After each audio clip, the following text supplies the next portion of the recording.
Hey everyone, welcome to the weekly coaching recap. I'm so sorry this is a little bit late. It's actually from the coaching session we had last Tuesday. So it's almost a week behind, but I had a busy end of my week.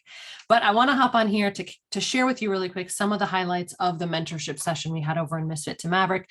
If you are a member watching this, please share all of your comments and follow-up questions below. And of course, come to the next open mentorship session on Tuesdays to get your questions answered. And if you're watching this on YouTube, but you would like this kind of personalized support, please consider checking out Misfit to Maverick and becoming a member. It's a mentorship membership where you can get ongoing support from me on your coaching practice, and I would love to see you there. So let me show you really quick, actually, the Jamboard that came up this week. Again, every week during these sessions, I invite coaches on the call to capture their insights on digital Post-its. And this was actually quite a beautiful board. Check this out. Ooh, it's one of the prettiest we've had in a while. So I'm very grateful for everyone who captured their ideas. And it's this Jamboard that I'll be referencing to share some of the highlights. So let's go ahead and get started.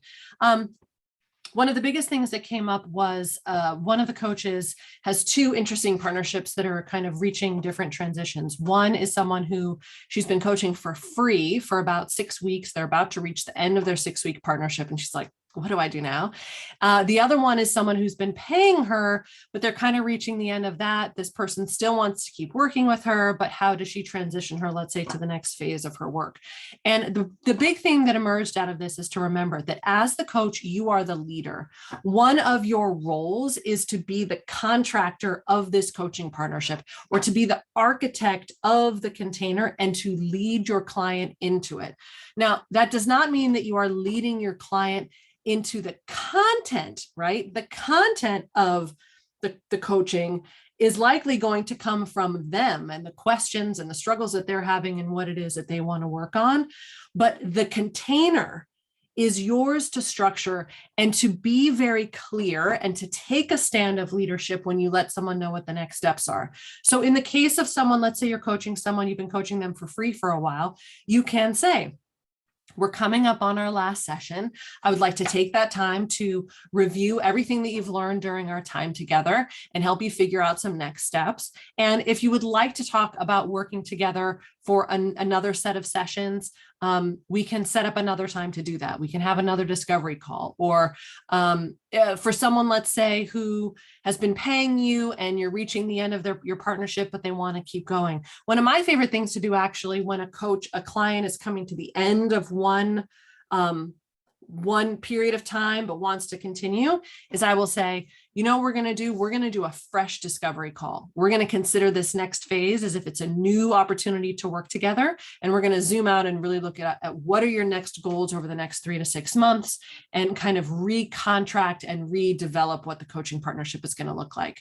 All right. But the point is that as a coach, you are the leader of the coaching. And so you have to take that stance and let people know what's going to come next and what they can expect from you and your work. What else do we got? So here are some things. Create steps for how you'd suggest people engage with you.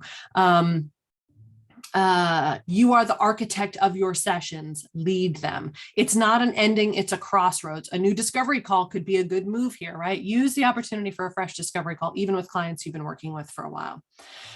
Create the steps you want your clients to take on their journey with you. Remember, tell people what's going to happen and when. It's very soothing for the client, right? Because otherwise we're like, well, you tell me what you want to do next, but that's not how it works. You have to set that tone. Okay, excuse me, a second idea that came up was a coach I'm working with who has a very long background in the corporate space. And she's had people tell her, like, you should be a leadership coach. You could be a great, executive coach. But she's been a bit resistant to that. And I can understand it. It's not uncommon if you're coming out of one field that you're ready to kind of set aside, not to want to go back and coach in that space. Here's a creative way around that, though. I want you to consider, if you have a network of people, let's say from a previous career, and you're already connected to them, you have this sphere of relationships and connections that you have. That's a really incredible resource to have as a coach. And I want you to consider coaching that group of people, but not about their typical problems. So in the case of this coach, I said, well, what if you coached corporate people, around non-corporate problems. Another coach wants to work with moms. She's like, well, I have a ton of moms that I'm connected to, but I kind of don't want to coach moms. It's not that you don't want to coach moms. It's just maybe you don't want to coach typical mom problems. But we are all very, very diverse, multi-layered individuals. And so even though someone identifies as a mom, she might have problems that she wants solved that you might be really, really inspired to help with. So this just kind of comes back to, if you have a community or a group of people that you're connected to, but you're like, but I don't really want to coach them. It might be that you don't want to coach the problem that you think you're expected to coach in that space. But you could get really creative and actually coach them on something different. So that came up in a note. It said, where does it say? I forget where. Sorry, I was looking at it and then I lost it. Oh, corporate people, not corporate problems. Let's see. Let's do one more. Build the architecture. Use and acknowledge the networks you're already a part of. Create steps. A few people said learn Canva.